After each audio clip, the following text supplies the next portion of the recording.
ସ୍ୱାଧୀନତାର 80 ବର୍ଷ ପରେ ବି ଆମ ମନରେ ସ୍ୱତଃ ପ୍ରଶ୍ନ ଉଙ୍କି ମାରେ ଯେ ପ୍ରକୃତରେ ଆମେ ସ୍ୱାଧୀନ କି? ଦିନେ ସିନ୍ଧୁ ନଦୀ କୂଳରେ ଏହି ସଭ୍ୟତା ଅନେକ ଶାସକଙ୍କ ଦ୍ୱାରା ଶାସିତ ହୋଇ ଶେଷରେ ଇଂରେଜମାନଙ୍କ ଠାରୁ ସ୍ୱାଧୀନତା ପାଇଥିଲା। ସେହି ସ୍ମୃତିକୁ ସଜାଗ ରଖିବା ପାଇଁ ଆମେ ପ୍ରତିବର୍ଷ ଅଗଷ୍ଟ 15ରେ ସ୍ୱାଧୀନତା ଦିବସ ପାଳନ କରୁଛେ। କିନ୍ତୁ ମନରେ ବେଳେବେଳେ ପ୍ରଶ୍ନ ଉଠେ ଯେ ଇଂରେଜମାନଙ୍କ ଠାରୁ ସ୍ୱାଧୀନତା ପାଇଲା ପରେ ଯେଉଁ ସ୍ୱାଧୀନତାକୁ ନେଇ ଆମେ ଅନେକ ଶ୍ରମ ଘର୍ମ ଦେଇ ବହୁମୂଲ୍ୟ ଜୀବନ ଦେଇଛେ, ପ୍ରକୃତପକ୍ଷେ ତାକୁ ଉପଭୋଗ କରୁଛେ କି? ନମସ୍କାର, ମୁଁ ପୁଣ୍ୟ ବିନୟ ଦାସ। ବନ୍ଦେ ମାତରମ୍। ଭା ଅର୍ଥାତ୍ ଜ୍ଞାନ ବା ପ୍ରଜ୍ଞାରେ ସଦାରଥ ଆମରି ଏହି ଭାରତବର୍ଷ। ଉତ୍କୃଷ୍ଟ କଳାର ପ୍ରଦେଶ ଏଇ ଆମରି ଓଡ଼ିଶା। ତେବେ ଅତୀତରେ ଆଉ ବହୁ ଅତୀତରେ ମୋଗଲ, ମରହଟ୍ଟା, ବର୍ଗୀ, କପିଳେନ୍ଦ୍ର ଦେବ ଇଂରେଜମାନେ ଏହି ରାଜ୍ୟକୁ ଶାସନ କରୁଥିଲେ। ଆମେ ଏବେ ସ୍ୱାଧୀନ ରାଷ୍ଟ୍ରର ନାଗରିକ। ଗୋଟିଏ ସମ୍ବିଧାନ ଅନୁସାରେ ଗଣତାନ୍ତ୍ରିକ ଉପାୟରେ ଆମେ ଏବେ ଶାସିତ ହେଉଛେ।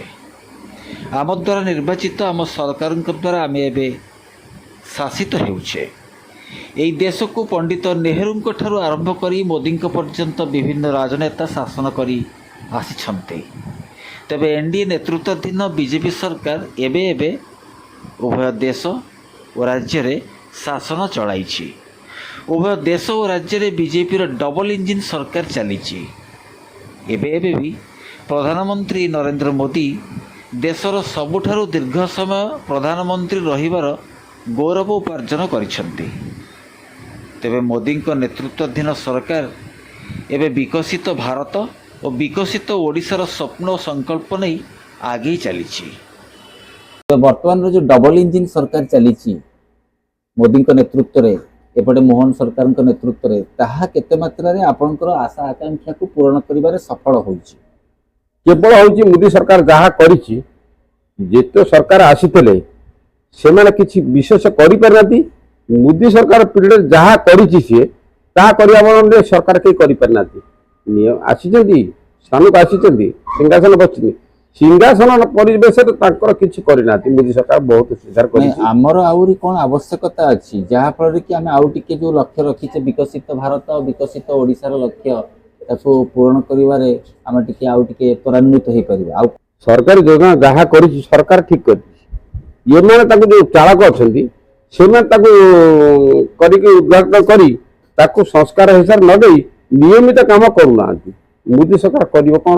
ମୋଦି ସରକାର ଖରାପ ପାଳନ କରିନି, ଖରାପ ନିୟମ କରିନି, ଯାହା କରୁଛି କରାଉଛି, ଏମାନେ ତା କରୁନାହାନ୍ତି, ତା ବିପରୀତ କାମ କରୁଛନ୍ତି। ମୋଦି ସରକାର କରିବ କ'ଣ? ଏ ସାରା ଭାରତଟାକୁ ମୋଦି ସରକାର ଗୋଟିଏ ଲୋକ ତମକୁ ସଂସ୍କାର ହିସାବରେ ତ ପଠେଇ ଦେଇଛି, ସବୁ ବିଭିନ୍ନ ସ୍ତରରେ ପଠେଇ ଦେଇଛି। ସେ ସ୍ତରକୁ ଯେଉଁମାନେ ଯଦି ପୂରଣ ନ କରିକି ତାକୁ ସ୍ଥାନ ଠିକ୍ ନ କରିବେ ତାହେଲେ ମୋଦି ସରକାର କ'ଣ କରିବ? ପ୍ରକୃତପକ୍ଷେ ଆମେ କେତେ ସ୍ୱାଧୀନ ହେଇଛେ ବା କେତେ ପ୍ରକାର ଭାବରେ ବିକଶିତ ହେଇପାରିଛେ, ଆଉ କ'ଣ ଖାମିଆ ରହିଛି ସେ ବିଷୟ ସମ୍ପର୍କରେ ଆମେ ମହାନଦୀ ବିହାରର ଥିବା କାଳିଆବୋଦା ପାଖରେ ଥିବା ବିକଳାନନ୍ଦ ସୁଇଟ୍ ଷ୍ଟଲରେ ପହଞ୍ଚିଛେ। ଆଜ୍ଞା, ଆମେ ପ୍ରକୃତପକ୍ଷେ ବିକଶିତ ହେଇପାରିଛେ ନା ଆଉ କିଛି ଦରକାର? ନମସ୍କାର। ଦେଶ ସାରା ଆଜିକି 80ତମ ସ୍ୱାଧୀନତା ଦିବସ ପାଳୁଛି, କିନ୍ତୁ ପ୍ରକୃତ ଅର୍ଥରେ ଯାହା ସ୍ୱାଧୀନତା ମୋତେ ଅନୁଭବ ହେଉଛି କି ଆମେ ତାକୁ ପାଇପାରୁନାହିଁ। ଯେମିତି ମହାତ୍ମା ଗାନ୍ଧୀ କହିଥିଲେ ଯେ ଗୋଟେ ଝିଅ ଯଦି ରାତି 12ଟାରେ ଏକଲା ତା ଘରକୁ ସୁରକ୍ଷିତ ଭାବରେ ଫେରି ପଡ଼ୁଛି, ସେଇଦିନ ଆମେ ପ୍ରକୃତ ସ୍ୱାଧୀନତା ପାଇବା। ମୋତେ କେଉଁଠି ହୃଦ୍ବୁଦ୍ଧ ହେଉଛି ଯେ ଏହା ଆଜି ଯାଏଁ ହେଇପାରି ନାହିଁ। ସ୍ୱାଧୀନତାର ମାନେ ହେଉଛି ଆମେ ସବୁ କ୍ଷେତ୍ରରେ ସ୍ୱାଧୀନତା ପାଇବା ଦରକାର। ଶିକ୍ଷା ହେଉ, ସ୍ୱାସ୍ଥ୍ୟ ହେଉ, ଗମନାଗମନ ହେଉ, ଏ ସବୁ କ୍ଷେତ୍ରରେ ଆମେ ପାଇଲେ ଯାଇକି ଆମେ ତାକୁ ସ୍ୱାଧୀନତା ବୋଲି ପ୍ରାପ୍ତି କରିବା। ହଁ, ଆମେ ବ୍ରିଟିଶ ମାନଙ୍କ ଅମଳରୁ 200 ବର୍ଷ ବ୍ରିଟିଶ ଆମକୁ ଶାସନ କରିଥିଲେ, ଆମେ ତାଙ୍କ ବ୍ରିଟିଶ କବଳରୁ ସ୍ୱାଧୀନତା ପାଇଛେ।